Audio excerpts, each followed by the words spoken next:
الحمد للہ رب العالمین والصلاة والسلام علی سید المرسلین اما بعد فاعوذ باللہ من الشیطان الرجیم بسم اللہ الرحمن الرحیم الصلاة والسلام علیک یا رسول اللہ وعلی آلک واصحابک یا حبیب اللہ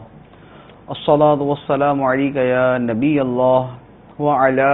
آلک واصحابک یا نور اللہ۔ فردوس الاخبار میں حضرت عبداللہ ابن عمر رضی اللہ تعالی عنہما سے روایت ہے، سرکار دو عالم صلی اللہ تعالی علیہ وآلہ وسلم نے ارشاد فرمایا، زینوا مجالسکم بالصلاۃ علی فإن صلاتکم علی نور لکم یوم القیامہ۔ فرمایا کہ اپنی مجلسوں کو مجھ پر درود پڑھ کر آراستہ کرو، کیونکہ تمہارا مجھ پر درود پڑھنا تمہارے لیے قیامت کے دن نور ہوگا۔ صلو علی الحبیب صلی اللہ تعالی علی محمد۔ فیضان قرآن کے آج کے اس سلسلے میں ہم سورہ بقرہ سے درس قرآن سنیں گے۔ اللہ عز و جل نے ارشاد فرمایا، بسم اللہ الرحمن الرحیم، وَإِذَا طَلَّقْتُمُ النِّسَاءَ فَبَلَغْنَ أَجَلَهُنَّ فَلَا تَعْضُلُوهُنَّ أَن يَنكِحْنَ أَزْوَاجَهُنَّ إِذَا تَرَاضَوْا بَيْنَهُم بِالْمَعْرُوفِ ذَلِكَ يُوعَظُ بِهِ مَن كَانَ مِنكُمْ يُؤْمِنُ بِاللَّهِ وَالْيَوْمِ الْآخِرِ ذَلِكُمْ أَزْكَىٰ لَكُمْ وَأَطْهَرُ وَاللَّهُ يَعْلَمُ وَأَنتُمْ لَا تَعْلَمُونَ۔ اور جب تم عورتوں کو طلاق دو اور ان کی عدت کی مدت پوری ہو جائے تو اے عورتوں کے والیو،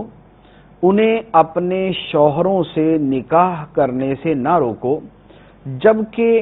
آپس میں شریعت کے مطابق وہ رضامند ہو جائیں۔ یہ نصیحت اسے دی جاتی ہے جو تم میں سے اللہ اور قیامت پر ایمان رکھتا ہو۔ یہ تمہارے لیے زیادہ ستھرا اور پاکیزہ کام ہے اور اللہ جانتا ہے اور تم نہیں جانتے۔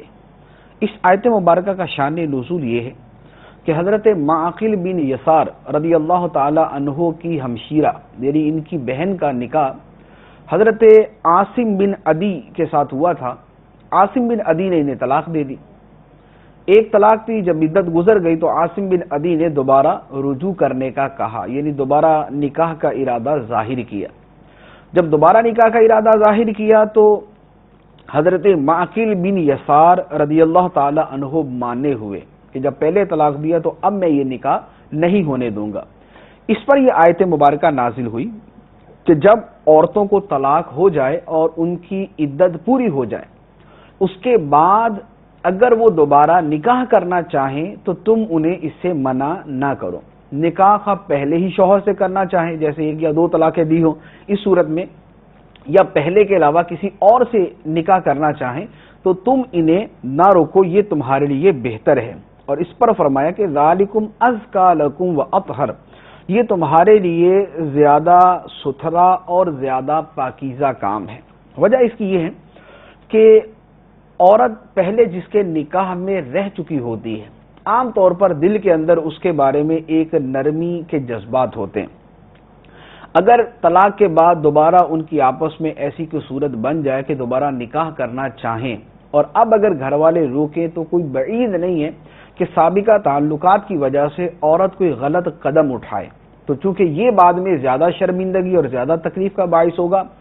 اور یہ طہارت اور نظافت اور پاکیزگی کے خلاف ہوگا، تو اس لیے فرمایا کہ اگر عورتیں عدت گزرنے کے بعد اپنے سابقہ شوہروں سے یا کسی دوسرے سے نکاح کرنا چاہیں تو تم ان کے راستے میں مانے نہ بنو، یہ تمہارے لیے زیادہ ستھرا ہے اور زیادہ پاکیزہ کام ہے۔ اس کے بعد ارشاد فرمایا، والوالدات یرضعن اولادہن حولین کاملین لمن اراد ان یتم الرضاعہ وعلی المولود لہ رزقہن وکسوتہن بالمعروف لا تکلف نفس الا وسعها لا تضار والدۃ بولدها ولا مولود له بولده وعلی الوارث مثل ذلك۔ فَإِنْ أَرَادَا فِصَالًا عَنْ تَرَادٍ مِّنْهُمَا وَتَشَاوُرٍ فَلَا جُنَاحَ عَلَيْهِمَا وَإِنْ أَرَدْتُمْ أَنْ تَسْتَرْضِعُوا أَوْلَادَكُمْ فَلَا جُنَاحَ عَلَيْكُمْ إِذَا سَلَّمْتُمْ مَا آتَيْتُمْ بِالْمَعْرُوفِ وَاتَّقُوا اللَّهَ وَاعْلَمُوا أَنَّ اللَّهَ بِمَا تَعْمَلُونَ بَصِيرٌ۔ اور مائیں اپنے بچوں کو پورے 2 سال دودھ پلائیں۔ یہ حکم اس کے لیے ہے جو دودھ پلانے کی مدت پوری کرنا چاہے، اور بچے کے باپ پر رواج کے مطابق عورتوں کے کھانے اور پہننے کی ذمہ داری ہے۔ کسی جان پر اتنا ہی بوجھ رکھا جائے گا جتنی اس کی طاقت ہو۔ ماں کو اس کی اولاد کی وجہ سے تکلیف نہ دی جائے اور نہ باپ کو اس کی اولاد کی وجہ سے تکلیف دی جائے، اور جو باپ کا قائم مقام ہے اس پر بھی ایسا ہی حکم واجب ہے۔ پھر اگر ماں باپ دونوں آپس کی رضامندی اور مشورے سے دودھ چھڑانا چاہیں تو ان پر گناہ نہیں، اور اگر تم چاہو کہ ماں کے علاوہ دوسری عورتوں سے اپنے بچوں کو دودھ پلواؤ تو بھی تم پر کوئی مضائقہ نہیں، جبکہ جو معاوضہ دینا تم نے مقرر کیا ہو وہ بھلائی کے ساتھ ادا کر دو، اور اللہ سے ڈرتے رہو اور جان رکھو کہ اللہ تمہارے کام دیکھ رہا ہے۔ اس آیت مبارکہ میں بچوں کو دودھ پلانے کے حوالے سے متعدد مسائل بیان فرمائے۔ پہلا مسئلہ جو اس آیت مبارکہ سے معلوم ہوا وہ یہ ہے کہ بچوں کو دودھ پلانے کی مدت 2 سال ہے۔ جو اختتامی مدت ہے بچوں کو دودھ پلانے کی، نہیں یہ بچوں کو کب تک دودھ پلایا جا سکتا ہے؟ زیادہ سے زیادہ 2 سال تک بچے کو دودھ پلایا جا سکتا ہے۔ 2 سال کے بعد دودھ پلانا گناہ ہے۔ بچے کو 2 سال تک دودھ پلانے کی اجازت، یہ کامل مدت۔ 2 سال کے بعد بچے کو دودھ پلانا گناہ ہے۔ ہاں، جو حرمت رضاعت کا مسئلہ ہے کہ بچہ کسی کا دودھ پی لے تو اس کی وجہ سے حرمت رضاعت ثابت ہو جاتی ہے کہ بچہ اس کا محرم بن جاتا ہے، اس کا بیٹا بن جاتا ہے، یا اس کی بچی اس کی بیٹی بن جاتی ہے، تو یہ جو صورت ہے یہ ہے 2.5 سال تک، یعنی 2 سال تک دودھ پلانے کی اجازت، اور 2 سال سے لے کر 2.5 سال تک اس مدت میں اگر کسی عورت نے بچے کو دودھ پلایا تو وہ اس کی ماں بن جائے گی، لیکن 2 سال کے بعد دودھ پلانا گناہ تھا، اور 2.5 سال کی عمر کے بعد اگر دودھ پلایا تو اب نہ حرمت رضاعت ثابت ہوگی جبکہ پہلے دودھ نہ پلایا، 2.5 سال کے بعد ہی صرف دودھ پلایا تو یہ دودھ پلانا گناہ بھی ہوگا، اور اس مدت کے اندر دودھ پلانے سے حرمت رضاعت بھی ثابت نہ ہوگی۔ تو ایک مسئلہ تو یہ ہوا کہ دودھ پلانے کی جو کامل مدت ہے وہ 2 سال ہے۔ دوسرا مسئلہ یہ ہے اگر 2 سال سے پہلے کو دودھ چھڑوانا چاہے، جیسے 1 سال بچے کو دودھ پلایا تو اب ماں باپ چاہتے ہیں کہ بچے کو دودھ چھڑوا دے کسی بھی مسئلے کی وجہ سے، یا ویسے ہی چھڑوانا چاہیں، تو فرمایا کہ اس کی اجازت ہے۔ فرمایا فَإِنْ أَرَادَا فِصَالًا عَنْ تَرَاضٍ مِّنْهُمَا وَتَشَاوُرٍ فَلَا جُنَاحَ عَلَيْهِمَا، کہ اگر وہ اس سے پہلے ہی باہمی مشورے سے دودھ چھڑانا چاہیں تو ان پر کوئی گناہ نہیں۔ تو 2 سال سے پہلے بھی اگر بچے کو دودھ چھڑا دیا تو اس کی اجازت ہے۔ تیسرا مسئلہ یہ ہے کہ اگر ماں باپ یہ چاہیں کہ بچے کو دودھ کسی اور سے پلوائیں، جیسے پہلے زمانے کے اندر بھی ہوتا تھا کہ دایا وغیرہ جو ہے وہ رکھی جاتی تھی اور اس کے ذریعے دودھ پلاتے تھے، یا آج کل کے زمانے میں بھی ہو سکتا ہے کہ کوئی ماں جو ہے وہ بچے کو دودھ نہ پلائے، باپ اور ماں دونوں باہمی رضامندی کے ساتھ کسی اور عورت سے دودھ پلوا لیں تو اس کی بھی اجازت ہے، لیکن اس صورت میں وہ جو دوسری عورت جس سے بچے کو دودھ پلوایا جا رہا ہے اس سے جو معاوضہ مقرر کیا ہو وہ اس کو پورا دینے کا حکم ہے۔ اس کے بارے میں فرمایا وَإِنْ أَرَدْتُمْ أَنْ تَسْتَرْضِعُوا أَوْلَادَكُمْ، کہ اگر تم چاہو کہ اپنے بچوں کو ماں کے علاوہ کسی اور عورت سے دودھ پلواؤ فلا جناح علیکم، تو تم پر کوئی حرج نہیں، کوئی گناہ نہیں، اذا سلمتم ما آتیتم بالمعروف، جب تم مقرر کردہ معاوضہ ان کو صحیح طریقے سے ادا کر دو۔ یہ تیسرا مسئلہ۔ چوتھا مسئلہ جو یہاں پر بیان فرمایا گیا وہ فرمایا لا تضار والدۃ بولدها ولا مولود له بولده۔ اس آیت مبارکہ کے جز کے 2 ترجمے کیے گئے۔ ایک ترجمہ یہ ہے کہ ماں بچے کو ضرر نہ دے، ماں بچے کو تکلیف نہ دے، اور باپ بھی بچے کو تکلیف نہ دے، نہ ماں بچے کو تکلیف دے اور نہ باپ بچے کو تکلیف دے۔ ماں کا بچے کو تکلیف دینا جو ہے وہ یہ ہے کہ اس کو وقت پر دودھ نہ دے، اس کی صحیح طریقے سے نگرانی نہ کرے، اپنے ساتھ مانوس کر لینے کے بعد اس کو چھوڑ دے، یہ ہے ماں کا بچے کو تکلیف دینا۔ اور باپ کا بچے کو تکلیف دینا یہ ہے کہ بچہ جب اپنی ماں سے مانوس ہو چکا اب اسے چھین لے، یہ باپ کی طرف سے بچے کو تکلیف، یا ماں کے حقوق پورا کرنے میں وہ کوتاہی کرے، بچے کی ماں کے حقوق پورا کرنے میں کوتاہی کرے، تو یہ باپ کی طرف سے بچے کو تکلیف دے رہے ہیں۔ اور دوسرا ترجمہ کہ نہ ماں کو تکلیف دی جائے اور نہ باپ کو تکلیف دی جائے اس کے بچے کی وجہ سے، اس کی صورت یہ ہے کہ ماں کو بچے کی وجہ سے تکلیف دینا یہ ہے کہ جس صورت میں ماں پر دودھ پلانا ضروری نہیں، اس صورت میں اسے دودھ پلانے پر مجبور کیا جائے۔ اور باپ کو ضرر دینا یہ ہے کہ باپ کی جتنی ذمہ داری بنتی ہے اس سے زیادہ اس پر بوجھ ڈالا جائے، جتنی باپ کی ذمہ داری بچے کے حوالے سے بنتی ہے اس سے زیادہ اس پر بوجھ ڈالا جائے، تو یہ باپ کو اس کے بچے کے ذریعے تکلیف دینا ہے۔ تو اس کے اوپر جو ہے وہ اللہ عز و جل نے مجموعی طور پر ارشاد فرما دیا، لا تکلف نفس الا وسعها، کسی جان پر اتنا ہی بوجھ ڈالا جائے گا جتنی اس کی طاقت ہے، جتنی کسی کی طاقت ہے اس کو اتنی ہی ذمہ داری دی جائے گی، اس سے زیادہ ذمہ داری دینا اس پر زیادتی کرنے کے مترادف۔ اس کے بعد ارشاد فرمایا ایک اور مسئلہ جو اسی آیت مبارکہ میں وَعَلَى الْوَارِثِ مِثْلُ ذَلِكَ، کہ اگر باپ نہ ہو تو باپ کی جگہ جو وارث بنے گا اس پر بھی وہی ذمہ داری ہوگی جو ذمہ داری کے باپ پر تھی، تو جو باپ کی ذمہ داری ہے وہ اس کے وارث کی طرف منتقل ہو جائے گی۔ اس کے بعد ارشاد فرمایا وَالَّذِينَ يُتَوَفَّوْنَ مِنْكُمْ وَيَذَرُونَ أَزْوَاجًا يَتَرَبَّصْنَ بِأَنفُسِهِنَّ أَرْبَعَةَ أَشْهُرٍ وَعَشْرًا فَإِذَا بَلَغْنَ أَجَلَهُنَّ فَلَا جُنَاحَ عَلَيْكُمْ فِيمَا فَعَلْنَ فِي أَنفُسِهِنَّ بِالْمَعْرُوفِ وَاللَّهُ بِمَا تَعْمَلُونَ خَبِيرٌ، اور تم میں سے جو مر جائیں اور بیویاں چھوڑیں تو وہ بیویاں 4 مہینے اور 10 دن اپنے آپ کو روکے رکھیں، تو جب وہ اپنی عدت کی اختتامی مدت کو پہنچ جائیں تو اے والیو تم پر اس کام میں کوئی حرج نہیں جو عورتیں اپنے معاملہ میں شریعت کے مطابق کر لیں، اور اللہ تمہارے کاموں سے خبردار ہے۔ یہ آیت مبارکہ جو ہے، اس آیت مبارکہ میں اللہ عز و جل نے اس عورت کی عدت بیان کی ہے جس عورت کا شوہر فوت ہو جائے۔ جس عورت کا شوہر فوت ہو جائے اس کی 2 عدتیں، 2 صورتیں اس کی۔ ایک تو یہ ہے کہ وہ عورت حاملہ ہے، اگر وہ عورت حاملہ ہے تو اس کی عدت اللہ عز و جل نے دوسری آیت مبارکہ میں بیان فرمایا وَأُولَاتُ الْأَحْمَالِ أَجَلُهُنَّ أَن يَضَعْنَ حَمْلَهُنَّ، کہ حمل والیاں ان کی مدت یہ ہے کہ وہ اپنے حمل کو جن دے، یعنی ان کے ہاں بچہ پیدا ہو جائے تو ان کی عدت ختم ہو جائے گی۔ دوسری عدت جو یہاں آیت مبارکہ میں مذکور ہے وہ یہ ہے کہ کسی عورت کا شوہر فوت ہو گیا اور اس عورت کو حمل نہیں، اس صورت میں اس عورت کی عدت ہے 4 مہینے 10 دن۔ 4 مہینے 10 دن اس کی عدت ہے، وہ پورے 4 مہینے گزارے گی اور اس کے اوپر 10 دن گزارے گی تو اس کی عدت ختم ہو جائے گی۔ تو یہ جو 4 مہینے 10 دن کی عدت ہے یہ اس صورت میں ہے کہ جب شوہر کا انتقال چاند کی پہلی تاریخ کو ہوا ہو۔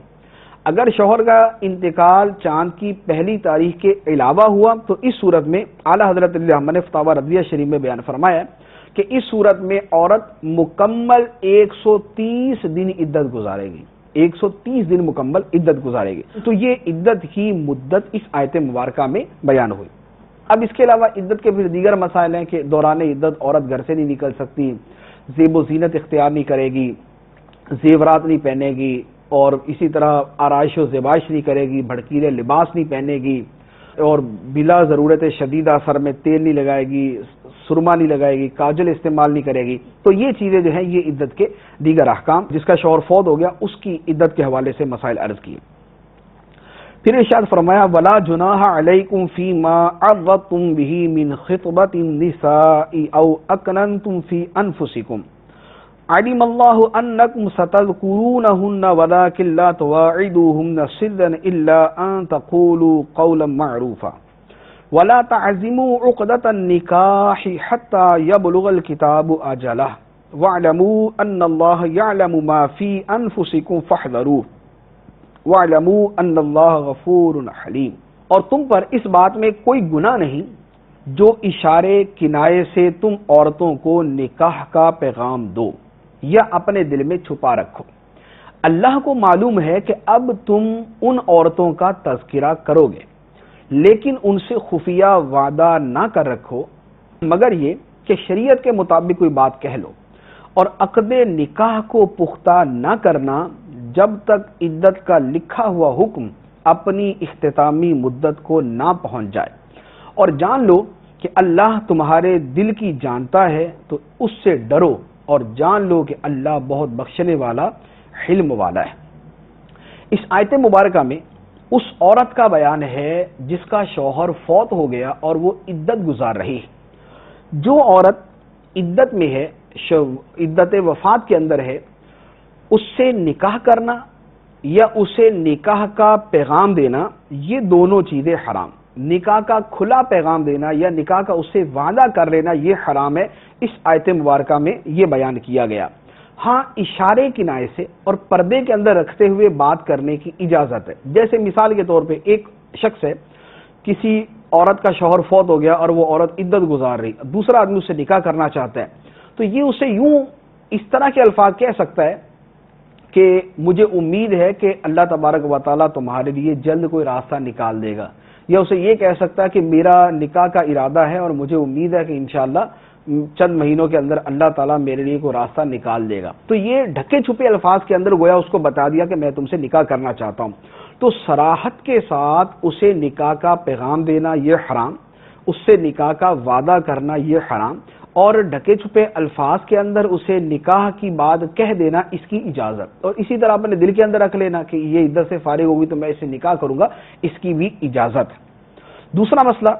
کہ یہاں پر صراحت کے ساتھ دوران عدت نکاح کا پیغام دینا بھی حرام قرار دیا، اور دوسری جو بات بالتصریح ارشاد فرمائی وہ فرمایا وَلَا تَعْزِمُوا عُقْدَةَ النِّكَاحِ، اور نکاح کی گرہ کو پختہ نہ کرو، جب تک عدت نہ گزر جائے تب تک نکاح کی گرہ کو پختہ نہ کرو۔ تو اس پر علماء نے فرمایا کہ جو دوران عدت نکاح کو حلال جانے وہ کافر ہے۔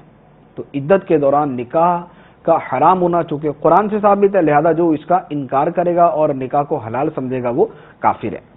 اس کے بعد ارشاد فرمایا لا جناح علیکم ان طلقتم النساء ما لم تمسوهن او تفرضوا لهن فریضة ومتعوهن على الموسع قدره وعلى المقتر قدره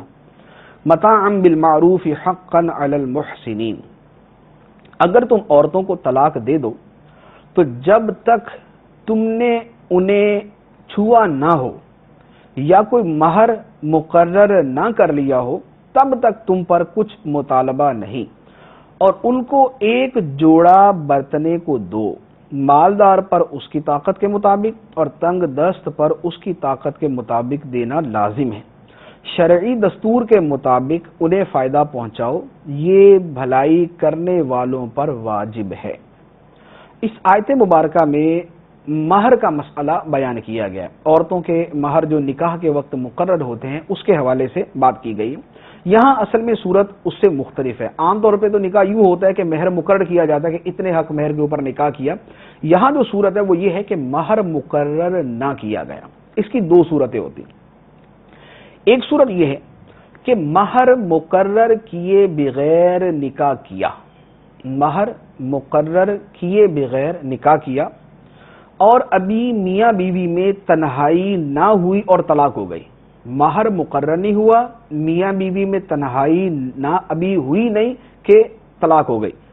اس صورت میں شوہر پر بیوی کو ایک جوڑا دینا واجب ہے، جو آیت مبارکہ میں فرمایا گیا وَمَتِّعُوهُنَّ، اور انہیں جوڑا دو، انہیں برتنے کو کچھ دو، جوڑا دو انہیں۔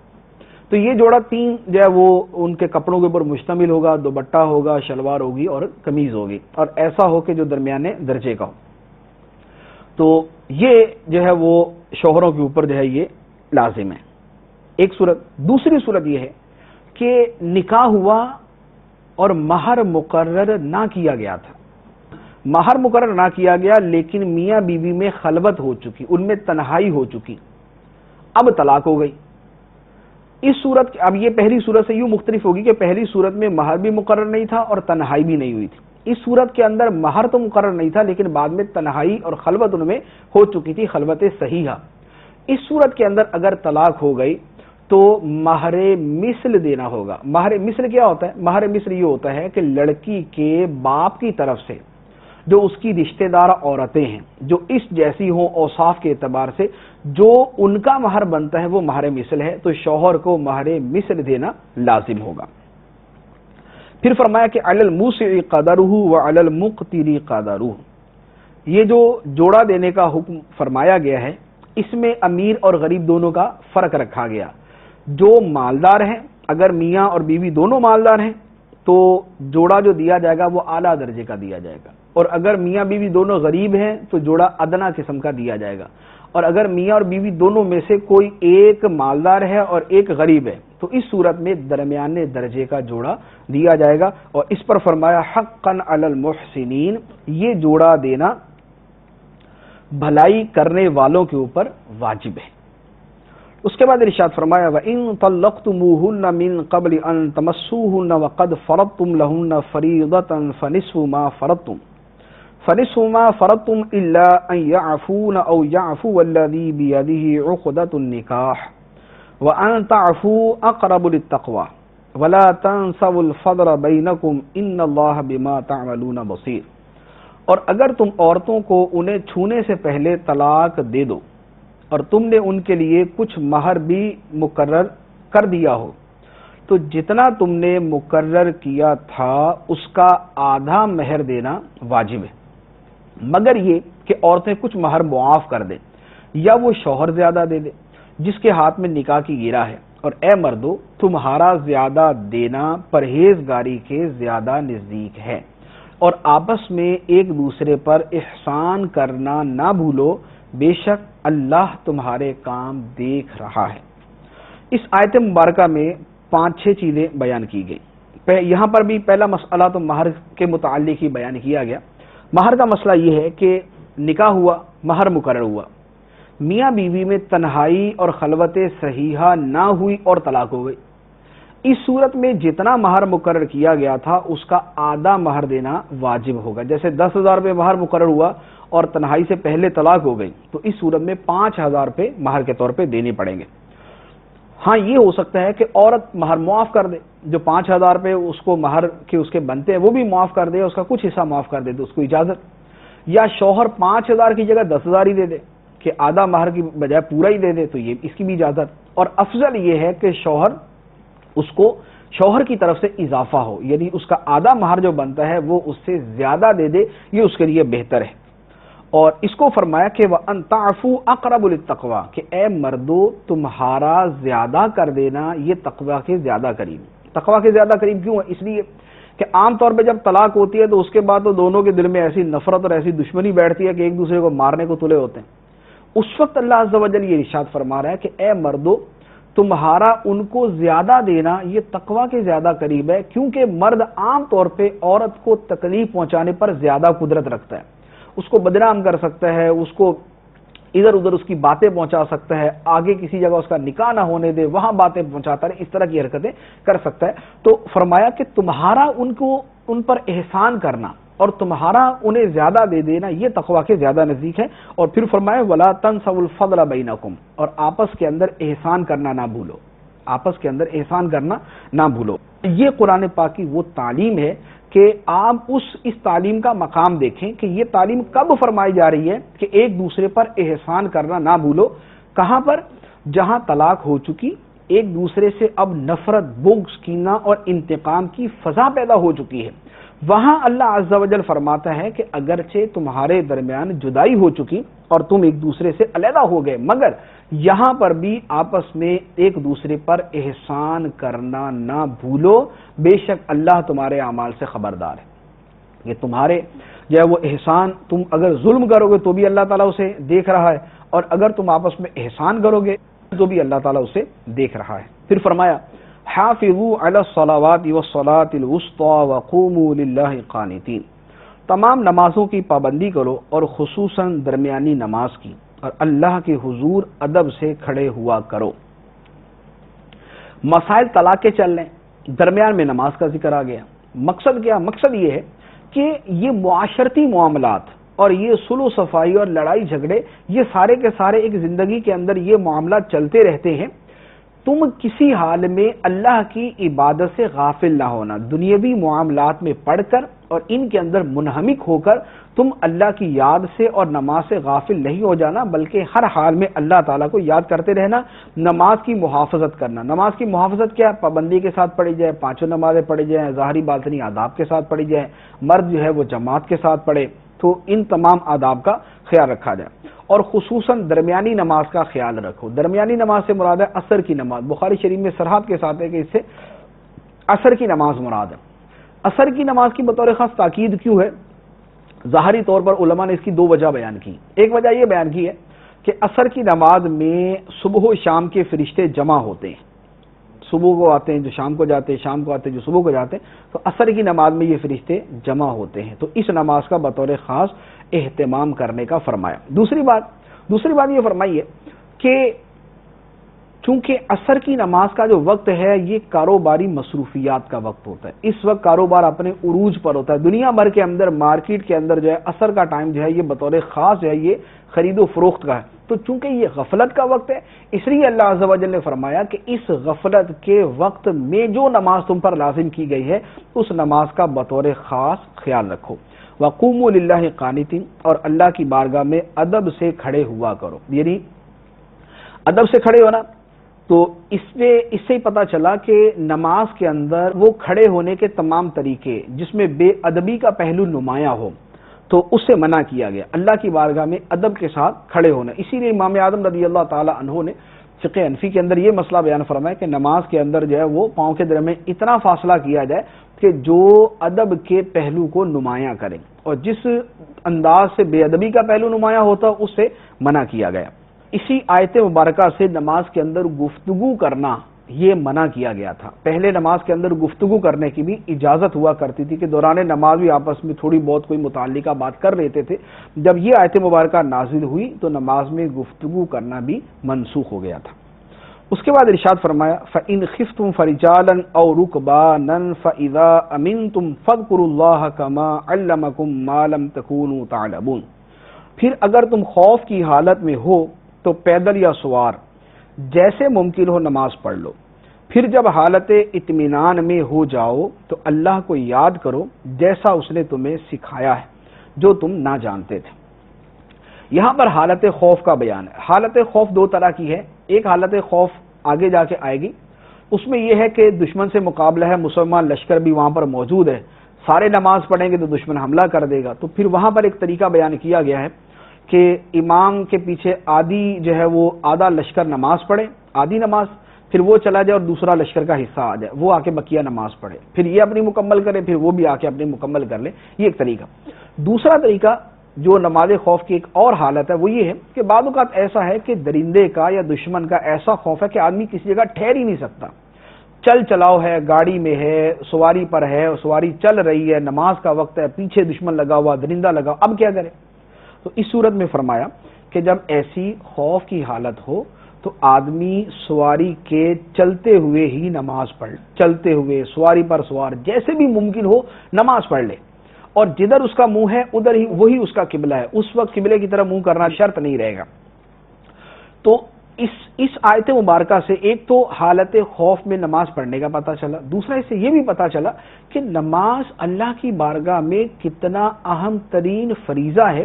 کہ درندے پیچھے لگے ہوئے یا دشمن پیچھے لگے ہوئے اس حال میں بھی نماز کو معاف نہیں فرمایا، یہی فرمایا کہ نماز پڑھو جیسے ممکن ہو۔ فَإِنْ خِفْتُمْ فَرِجَالًا أَوْ رُكْبَانًا، جب تم حالت خوف میں ہو تو پیدل یا سوار جیسے ممکن ہو نماز پڑھ لو۔ تو اب ان لوگوں پر افسوس ہے